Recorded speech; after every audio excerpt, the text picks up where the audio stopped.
Great morning students. आज हम देखेंगे मैथ्स के कुछ बेसिक टॉपिक जो है। बहुत ही ज़्यादा मैं बेसिक टॉपिक ले रहा हूँ। मैं ये जो है छोटे से छोटे बच्चे के लिए और बड़े से बड़े बच्चे के लिए ये काम आएगा, क्योंकि मैं जब बच्चों को पढ़ाता हूँ तो बड़े प्रॉब्लम्स आते हैं। इवन ये जो प्रॉब्लम आते हैं वो 11-12 के बच्चों के साथ भी आ जाते हैं। क्योंकि होता क्या है कि जैसे जैसे उम्र बढ़ता है तो बच्चे जो रहते हैं मैथ्स के जब बेच अटेंड करते हैं तो वो जो छोटे मोटे प्रॉब्लम्स होते हैं वो पूछते नहीं है, जिसके कारण से वो जब अगली क्लास में चले जाते हैं, लाइक दैट 11-12 में चले जाते हैं, तो वो जो छोटा मोटा प्रॉब्लम उनके साथ हमेशा बना रहता है, जिसके कारण से मैं मैथ्स से बहुत ज़्यादा प्रॉब्लम्स आते हैं। तो आइए हम देखते हैं बिना झिझक के साथ में बेसिक प्रॉब्लम कैसे हम दूर कर सकते हैं। तो मैथ्स में बोला जाता है चार चीजों को बहुत ज्यादा ध्यान रखना पड़ता है, एक जोड़ना, घटाना, गुणा और भाग। तो आज हम इसी चीज पर बात करेंगे। जोड़ने घटाने का जो रूल है, गुणा करने का रूल है, इस पर हम बात करेंगे। तो मेरे साथ बने रहिएगा। स्टार्ट करता हूं मैं basic things of maths. Okay, सबसे पहले हम देखने वाले हैं जोड़ने का जो नियम है वो देखने वाले हैं। जोड़ने का नियम या घटाने का, जोड़ने या घटाने का नियम। तो एक वैसे तो चार नियमों से समझा जाता है, बट मैं समझता हूं कि जोड़ने या घटाने का जो नियम है उसके लिए एक चीज दिमाग में रखिए। क्या?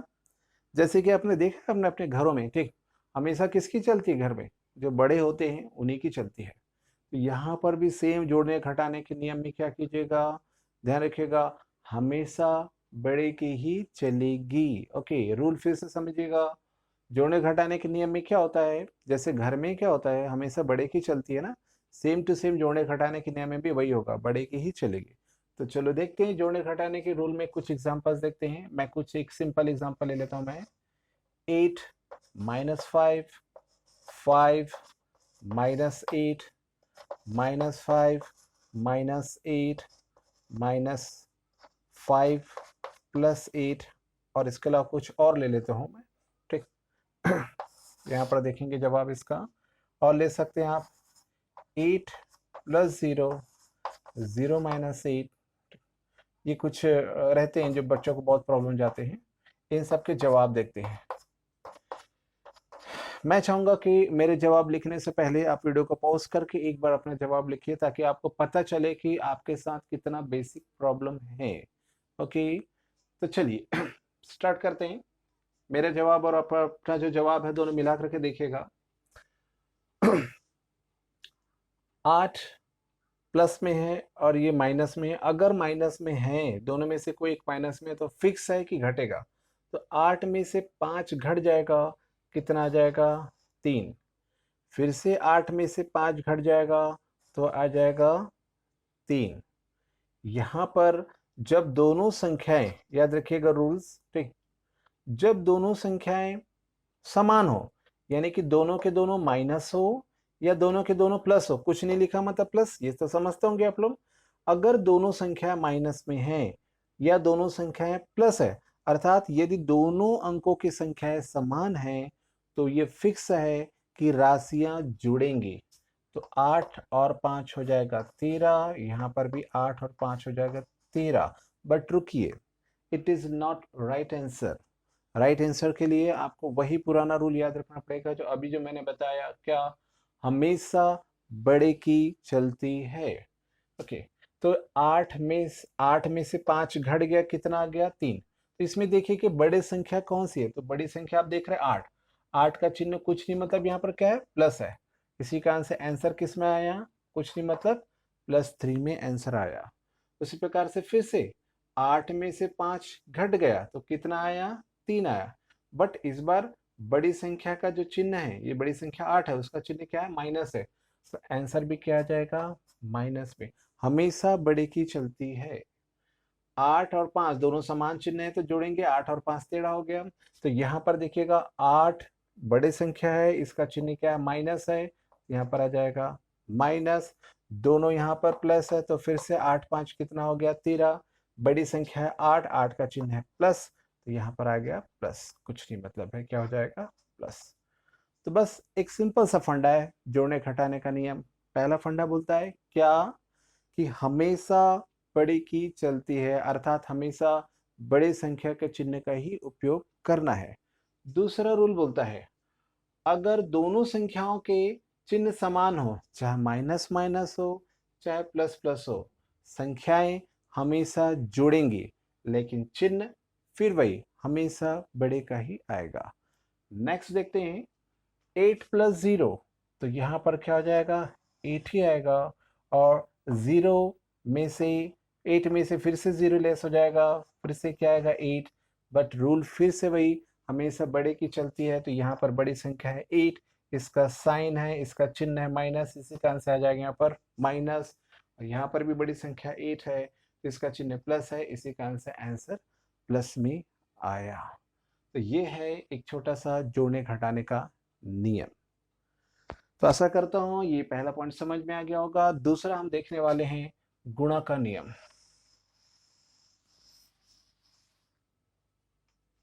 गुणा का नियम, गुणा का नियम। तो चलो देखते हैं गुणा का नियम। गुणा के नियम में ये 4 पॉइंट आपको याद रखना है। प्लस और प्लस राशि का जब मल्टीप्लाई होता है, प्लस और प्लस का जब मल्टीप्लाई होता है तो हमेशा प्लस में आएगा। माइनस और माइनस का यदि मल्टीप्लाई होगा तो भी आंसर प्लस में आएगा, बट दोनों में से कोई एक प्लस या माइनस है तो आंसर हमेशा किस में आएगा माइनस। बहुत सिंपल सा रूल है जिसमें कंफ्यूज होने की बात नहीं है। अगर दोनों संख्याएं समान, दोनों संख्याओं के चिन्ह समान है तो गुणा होने पर आंसर हमेशा प्लस में आएगा। अगर दोनों संख्याओं के चिन्ह अलग अलग हैं तो जो आंसर आएगा वो हमेशा क्या रहेगा माइनस में आएगा। बस इतना ही रूल है। फिर से एक बार रूल को रिपीट कर रहा हूं, अगर दोनों संख्याओं के चिन्ह समान है यानी कि प्लस प्लस है या माइनस माइनस है तो आंसर हमेशा प्लस में आएगा। दोनों में से किसी एक का चिन्ह अलग अलग है तो आंसर हमेशा क्या होगा माइनस में आएगा। बस इतना ही रूल आपको याद रखना है, ठीक है। इस बेसिस पर हम कुछ फॉर्मूला, कुछ एग्जांपल देखते हैं। जैसे कि मैंने ले लिया 3 into 5 minus 3 into minus 5 minus 3 plus 5 और plus 5 into minus 3। Same example ले रहा हूं मैं। सभी में 5 को 3 से गुणा करेंगे तो सब में कितना आने वाला है 15 आने वाला है। सभी में कंफर्म है कि 15 आएगा, बट रूल्स यहाँ से फॉलो करेंगे हम लोग। दोनों का चिन्ह समान है तो आंसर प्लस में आएगा, माइनस और माइनस प्लस में आएगा। दोनों में से किसी एक का चिन्ह माइनस में है तो आंसर जो आने वाला है वो आपका माइनस में आने वाला है। तो मैं समझता हूँ ये कोई बड़ी बात नहीं है, ठीक, बट याद होना चाहिए आपको। ये रूल्स छोटा मोटा है, ये छोटा मोटा रूल्स जो होता है अगर आपको याद नहीं है तो बड़ी दिक्कत हो जाती है। इसका आंसर हमेशा के लिए इसको याद रखेंगे। कुछ और भी एग्जाम्पल देखते हैं हम लोग। जैसे कि हमने 0 को मल्टीप्लाई किया 5 से, 0 को मल्टीप्लाई किया माइनस 5 से, 5 को मल्टीप्लाई किया 0 से। तो जब मैं कभी स्टूडेंट से इस प्रकार से घुमा करके पूछता हूँ तो यहाँ पर उनका जवाब आता है 5 को 0 से मल्टीप्लाई करेंगे 0 होगा। फिर वो सोचते हैं कि 5 को 0 से मल्टीप्लाई करेंगे, तभी वो सोचते हैं कि माइनस है, हाँ तो माइनस आएगा।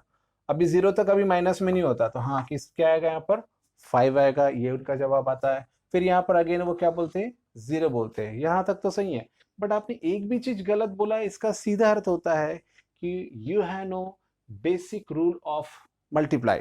आपके पास गुणा करने का बेसिक रूल नहीं है, इसी कारण से आप गलती कर रहे हैं। एक भी चीज गलत नहीं होना चाहिए।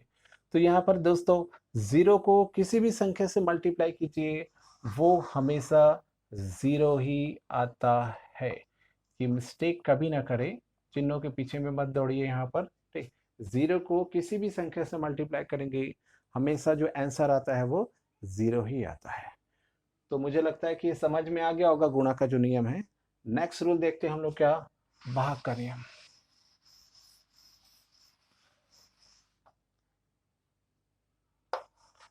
आज के लिए ये तीसरा है भाग का नियम।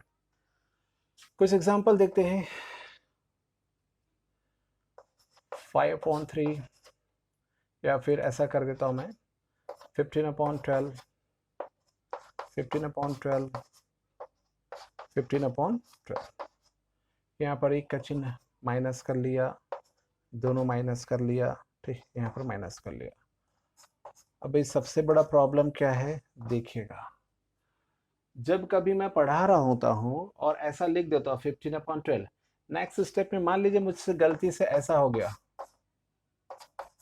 तभी स्टूडेंट बोल उठता है, सर वो जो चिन्ह है आपने पहले ऊपर लिखा अभी नीचे में कर दिया। तो आपको बताऊं ये गलत नहीं है। जब भाग वाली राशि में, बटे वाली राशि में केवल माइनस का चिन्ह है, तो ये जो माइनस का चिन्ह है, अगर एक माइनस का चिन्ह लिखा है तो ये जो माइनस है ये दोनों के लिए है, ये 15 के लिए भी होगा और 12 के लिए भी होगा। तो आप चाहे तो ऊपर लिखे चाहे नीचे लिखे, यदि आपको डाउट होता है तो आप बीच में भी लिख सकते हैं, कोई प्रॉब्लम नहीं है। इसी प्रकार से अगर दोनों पर माइनस है तो माइनस और माइनस राशि कैंसिल हो जाता है और अपने पास आ जाएगा दोनों प्लस में 15/12 हो जाएगा। इसी प्रकार से यहाँ पर नीचे में है, आप चाहो तो मैंने अभी जैसे बताया था यहाँ पर अगर एक चिन्ह है तो वो चिन्ह दोनों के लिए रहेगा, तो अगर आपको डाउट है तो वो दोनों को दोनों के लिए लिख सकते हैं, अर्थात उसको बीच में लिख सकते हैं। उसके बाद जिस राशि से आपको काटना है, जिससे भी काटता होगा उससे काट दीजिए। काटने में भी मैंने देखा है कि कई बच्चे लोग हाँ, शरारत होते हैं, शरारती होते हैं। शरारती मतलब उनको पता नहीं होता है बेचारों को, तो कैसे करते हैं वो लोग, उसको ऐसे करते हैं, ये कर देते हैं 5 या 15 कर देते हैं और इधर कर देते हैं 4 या 12, फिर 3 1 कम 3, 3 1 कम 3 कर देते हैं, ठीक है। तो ये बड़ी दिक्कत होती है जिनके पास बेसिक प्रॉब्लम नहीं होता है। और मैथ्स एक ऐसा चीज है, जब मैथ सब बना रहे थे उनमें एक आध भी स्टेप गलत हो गया तभी भी नीचे का चीज सारा का सारा गलत होने वाला होता है। इसी कारण से यहाँ पर एक बार अच्छी तरह समझ लेते हैं कि काटते कैसे राशियों को, देखिएगा।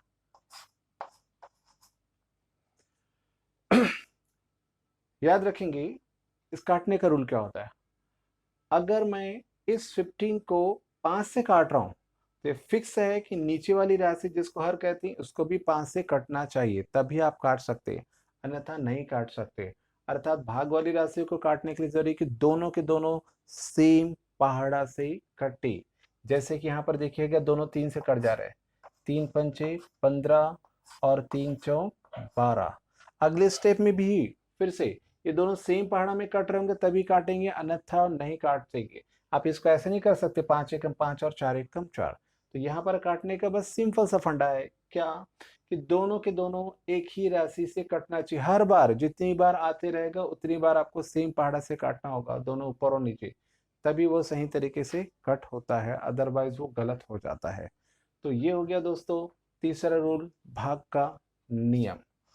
और हम देखते हैं लघुत्तम समापवर्त। ओके, ये बहुत प्रॉब्लम होता है, मुझे अच्छा तब नहीं लगता जब ये लघुत्तम समापवर्त निकालने का जो तरीका है, जो मेरे ऊंचे क्लास के जो स्टूडेंट है जैसे कि 11th इवन 12th के बच्चे जब पूछते हैं तो मुझे लगता है कि ये बच्चे ने कैसे 10वीं और 9वीं निकाला होगा। फिर भी देखते हैं, कोई बात नहीं, ठीक। आपने नई टीचर से पूछा होगा तो देखते हैं यहाँ पर कैसे होगा। कुछ हम लोग देखते हैं लघुत्तम समापवर्त वाला। जैसे मैंने ले लिया 5/3 धन 7/3, ये पहला क्वेश्चन है। दूसरा है 5/3 और 7/4, तीसरा क्वेश्चन ले लिया। तीसरा क्वेश्चन ले लेते हैं 5/4 और 7/2, ऐसा। आप चाहो तो प्लस माइनस जो लेना है ले लीजिए। चलो देखते हैं।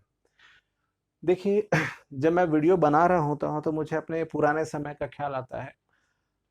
मैंने भी अपने समय पे बहुत गलतियां की थी। मेरे पास जब छोटे मोटे प्रॉब्लम्स होते थे ना तो मैंने टीचर से पूछता नहीं था, ये सोच करके कि मैं अगर इतनी छोटी छोटी चीज़ों को पूछूंगा तो मेरे जो दोस्त वगैरह क्लास में बैठे हैं वो क्या सोचेंगे, या फिर टीचर क्या सोचेंगे कि देखो 6 क्लास 7 क्लास या 10th क्लास में आ गया, अभी तक इसको बेसिक प्रॉब्लम नहीं है। तो मैं आपको बता दूं मेरे विद्यार्थियों, पूछने की कोई उम्र नहीं होती है। अगर आप बार बार डिले करेंगे कि मेरे पूछने से कोई क्या सोचेगा क्या सोचेगा, याद रखिएगा अभी अगर आपने नहीं पूछा तो आने वाले समय में 1 साल 2 साल के बाद पूछोगे तो जो बेइज्जती अभी होने वाली तो उससे कहीं ज्यादा बढ़ करके बेइज्जती 2 साल बाद होने वाली है। इसी कारण से गलती तो हुई है तो उसकी सजा तो भगवान देगा ही किसी न किसी प्रकार से। इसी कारण से अगर आपको कम बेइज्जती सहनी तो फटाक से पूछ लीजिए, अदरवाइज जितना ज्यादा रोकेंगे बेइज्जती के जो अमाउंट है वो बढ़ते चला जाएगा। इस कारण से पूछने में कोई झिझक नहीं। और स्कूल जो होता है, एक कोचिंग क्लासेस जो होती है, ट्यूशन क्लासेस होती है, ठीक है, वो आपका डाउट क्लियर करने के लिए होता है। अगर आपने डाउट नहीं क्लियर किया फिर मतलब नहीं होता है। ओके, तो देखते हैं हम लोग इस बेसिक प्रॉब्लम के साथ में। इतना बता दो, इसमें एलसीएम वाली राशि को कैसे हल करते हैं। 3 एग्जाम्पल है, 3 से ज्यादा होता नहीं है इसमें। देखिएगा, ये तो मालूम होगा ऊपर वाली राशि को अंश कहते हैं, नीचे को क्या बोलते हैं हम लोग, हर। तो 3 अलग अलग तरीके के मैं सॉल्व करना सिखा रहा हूं आप लोग को, देखोगे आप भी देखोगे फिर इसको कैसे इसको सॉल्व करते हैं। देखिएगा, एलसीएम निकालने के लिए हमेशा हर को देखा जाता है, तो कैसे निकालेंगे देखेंगे। अगर हर समान है तो इसका जो एलसीएम आएगा, लघुत्तम समापवर्त आएगा, सेम आएगा। उसी प्रकार से दूसरी राशि में देखिएगा, अगर हर अलग अलग है, अलग अलग कहने का मेरा मतलब है अगर दोनों हर अलग अलग पहाड़ा के अंतर्गत में आता है, जैसे 3 के पहाड़ा में कभी 4 नहीं आता, ना 4 के पहाड़ा में कभी 3 आता है, ऐसी परिस्थितियों में दोनों राशि का हम मल्टीप्लाई कर देते, गुणा कर देते, तो यहाँ पर हो जाएगा 4 तिहाई 12। उसी प्रकार से तीसरी में देखिएगा, हर यहाँ पर 4 है और यहाँ पर अंक लिखा है 2, तो 2 के पहाड़े में क्या आता है, 4 आता है, या फिर 2 और 4 एक दूसरे से कट सकते हैं। ऐसी परिस्थिति में हम एलसीएम निकाल करके रफ में देखते हैं। ये देखिए 2 और 4, ये तो पता होगा एलसीएम कैसे निकालेंगे। यहाँ पर 2 से डिवाइड हो जाएगा, 2 एक कब 2, 2 दूनी 4। जब 1 आ गया तो स्टॉप कर दीजिए और इन दोनों संख्याओं का गुणा कर दीजिए, तो यहाँ पर आता है तो 2 दूनी कितना हो जाएगा, 4। अगेन फिर से बता दूं, अगर दोनों हर समान है तो लघुत्तम वही अंक आएगा। उसी प्रकार से अगर दोनों हर अलग अलग पहाड़ा के अंतर्गत आते हैं तो दोनों का मल्टीप्लाई ही क्या होगा, उसका एलसीएम होगा।